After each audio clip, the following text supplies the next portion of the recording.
Welcome to the deep dive. Okay, so today we're really plunging into just one word, equality.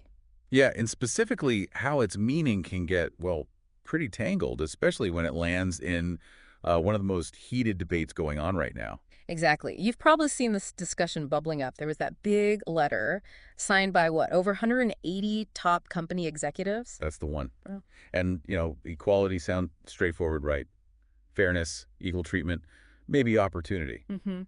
But as we dig into the sources today, you'll see how that idea gets incredibly complex, really contentious when you apply it to reproductive rights. So that's our mission for this deep dive. We've got these two quite powerful sources, both talking about equality. Right. We'll start by looking closely at this corporate letter. And then we'll bring in a really, I think, compelling counter argument from an audio source we found. Yeah, the goal is really to help you, the listener, understand what equality means to these different sides specifically here. And maybe find some, I don't know, surprising angles on just how nuanced this whole thing gets. Definitely. So let's start with the letter itself. It's signed by, as our source puts it, top executives at more than 180 companies. And their main point is pretty bold. They're saying abortion is essential in order for people to be successful in their businesses. Quite a claim. It is. And they didn't just sign a letter, they actually launched a website Oh, yeah. titled Don't Ban Equality. Very direct. Wow. Okay. And the core message, the quote we have is, when everyone is empowered to succeed, our companies, our communities, and our economy are better for it. So you see how they're framing it. It's very much about the wider impact, starting with business. Right. The rationale seems to be rooted in business concerns. They argue that restricting access to comprehensive reproductive care, including abortion, threatens the health, independence, and economic stability of our employees and customers. It's a very practical argument they're making, isn't it? Less ideological, more about operational impact. It seems that way. And they really lean into that, saying these restrictions go against our values and is bad for business. That's pretty explicit. Yeah, and they list specific business impacts, too. They say it hurts their ability to uh, build diverse and inclusive workforce pipelines. Okay, so tying it to DEI efforts. Exactly. Yeah. And also makes it harder to recruit top talent across the states. And impacts the well-being of all the people who keep our businesses thriving day in and out. So a broad sweep of impacts. Right. And the source material even gives an example, points to Ben and Jerry's as one company that explicitly signed on. Got it. Okay, so that's the corporate perspective laid out. Now let's bring in the other side. Yes, this is where it gets really interesting. Mm-hmm. We have this counter perspective from an audio source that takes direct aim at the use of the word equality in that letter. How so? Well, it kicks off with a really pointed question. The speaker asks, how can you ban something that doesn't exist? Okay. What doesn't exist according to them? Equality. Specifically, the speaker argues that equality in reproductive rights for men is non-existent in the first place. That's quite a statement. Yeah. How do they back that up? The argument is pretty stark. They say, quote, men have no reproductive rights in this country.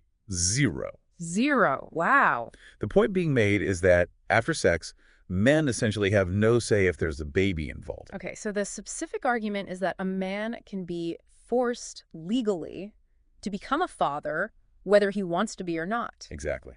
But she does not have to become a mother. That's the core contrast they draw. And they mention the options available to women, like birth control, but adoption, abortion, all the other things. Precisely. And this is where they circle back to critique the companies.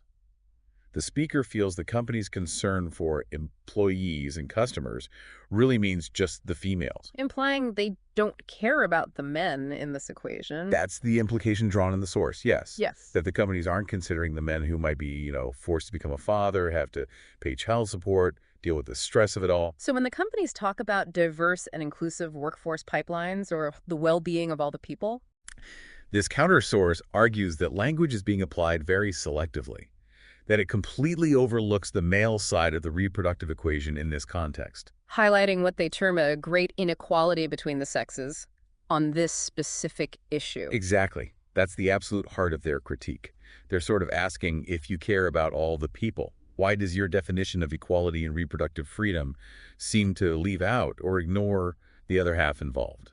This really brings us to the core tension, doesn't it? When you put these two viewpoints side by side, it's not just about abortion access anymore. No, it really deepens into a conflict over what equality even means in this specific situation. Right. So the corporate letter, or at least how this second source interprets it, frames equality as access to comprehensive reproductive health care, mainly for women, which they see as vital for success in business. It's an access-based kind of economic argument for equality. But then this counterargument flips it.